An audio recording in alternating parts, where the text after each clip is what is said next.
దేవుడు ఈ మధ్యాహ్న కాలంలో నీతో చెప్తున్నాడు. ఎందుకు ఆ సమస్యను చూసి భయపడుతున్నావు?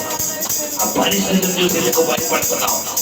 నీ దేవుడి బాహుబలం తక్కువైంది అనుకుంటున్నావా? నీ దేవుడు బాహుబలం తక్కువైంది అనుకుంటున్నావా? గొప్ప దేవుడు, ఆకాశాన్ని సింహాసనముగా భూమిని పాదపీఠముగా చేసుకున్న దేవుడు మనము కలిగి ఉన్న బిడ్డలారా.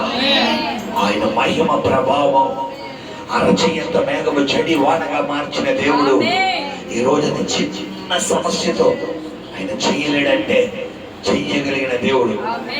చంద్రరోగి, ఒకని కుమారుడు చంద్రరోగి తరచుగా నీటిలో అగ్నిలో పడుతున్న సందర్భంలో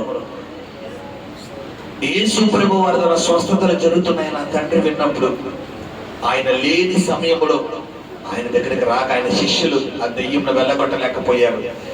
వెంటనే ఆయనలో అల్ప విశ్వాసం వచ్చేసింది. మరుక్షణం యేసు ప్రభు వారు వచ్చినప్పుడు నీ వలన అయితే, అప్పుడు దాకా యేసు చెయ్యగలడు అన్న వ్యక్తి ఇప్పుడు అల్ప విశ్వాసం రాక నీ వలన అయితే నువ్వు చెయ్యయ్యా అనగానే వెంటనే యేసు అన్నాడు, నువ్వు నమ్మిని ఎడల దేవుని మహిమను చూస్తావయ్యా అనగానే వెంటనే తండ్రి అన్నాడు, అయ్యా నేను నమ్ముచున్నాను, అయితే అల్ప విశ్వాసం రాకుండా నిమిత్తము నా కొరకు ప్రార్థన చెయ్యయ్యా అన్నాడు.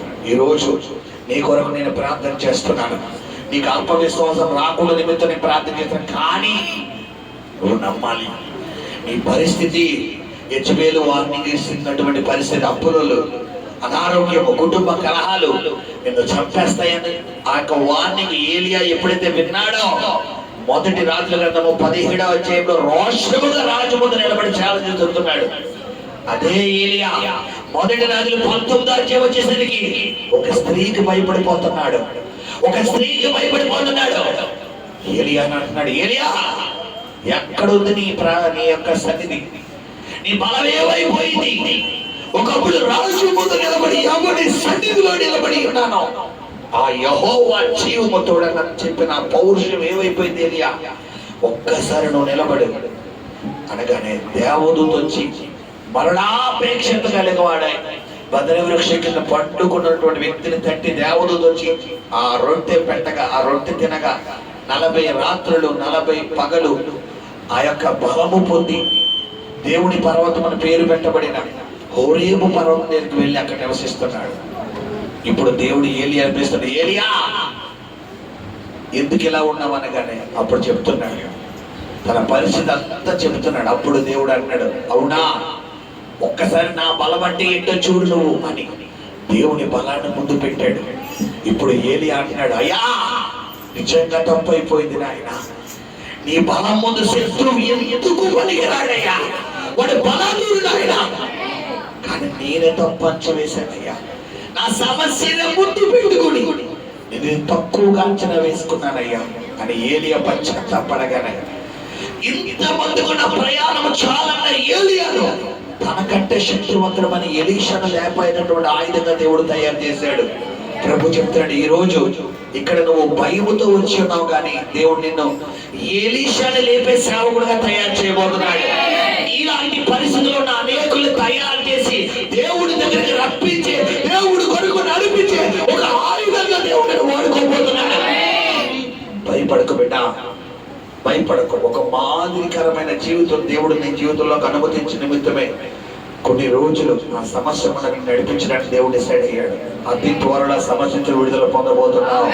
అతి త్వరలో అయిపోయింది, టైం అయిపోయింది, ముగింపుకు వచ్చేసింది. 89%, 90% కేసెస్ 10% మాత్రమే ఉంది.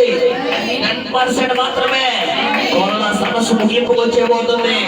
దేవుడు దేవుని చూడబోతున్నావు.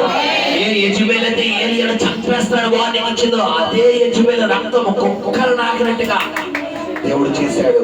ఈ రోజు శత్రువు అనొచ్చు, నువ్వు లేకుండా చేస్తాను, నేను అంతం చేస్తాను, నీ కుటుంబాన్ని స్పాయిల్ చేస్తాడు, నీ బిడ్డను నాశనం చేస్తాడు, నీ జీవితాన్ని నాశనం చేస్తాడని నువ్వు ధైర్యం కలిగి ఉన్నప్పుడు, దేవుడి తట్టు నీ ముఖము తిప్పినప్పుడు, ఎవరైతే అన్నారో వారి ఎదుటే నీకు దేవుడు విందు భోజనం సిద్ధపరుస్తాడు.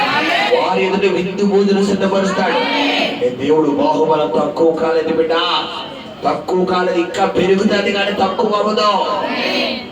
ఎందుకంటే లోకంలో ఉన్న వాటి కంటే నీ దేవుడు బలం గొప్పది.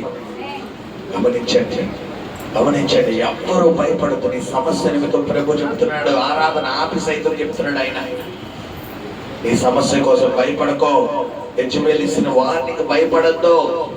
శత్రువు ఇచ్చిన వార్నింగ్ భయపడద్దు, అప్పులు విసురుతున్న వార్నింగ్ భయపడద్దు, కుటుంబ కలహాలు విసురుతున్న వార్నింగ్ భయపడద్దు.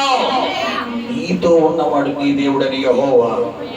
నేను ఒంటరిగా ఉన్నామనుకుంటున్నారు వాళ్ళు, కానీ నిన్ను 1000 మందిగా చేయగలిగిన దేవుడు.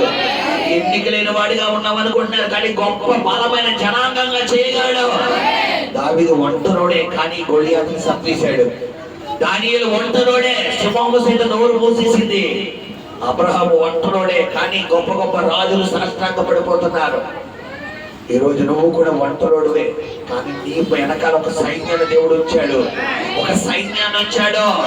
ఎవ్వరో లేరని వాడు పీటరేగిపోతున్నారు అనుకుంటున్నావేమో, లేదు లేదు, ఒక టైం రాబోతుంది, ఒక టైం రాబోతుంది. ఈ శత్రువుని కాలు దుమ్ము నాకించబోతున్నాడు ఆయన, కాలు దుమ్ము నాకించబోతున్నాడు. ఈ పాదాల దగ్గర పడబోతున్నారు, సాష్టాంగ పడబోతున్నారు, సాష్టాంగ పడబోతున్నారు. ఏ అన్నలైతే యోసేపులు అన్నారు, అదే అన్నలు యోసేపుని సాష్టాంగ నమస్కారం చేశారు.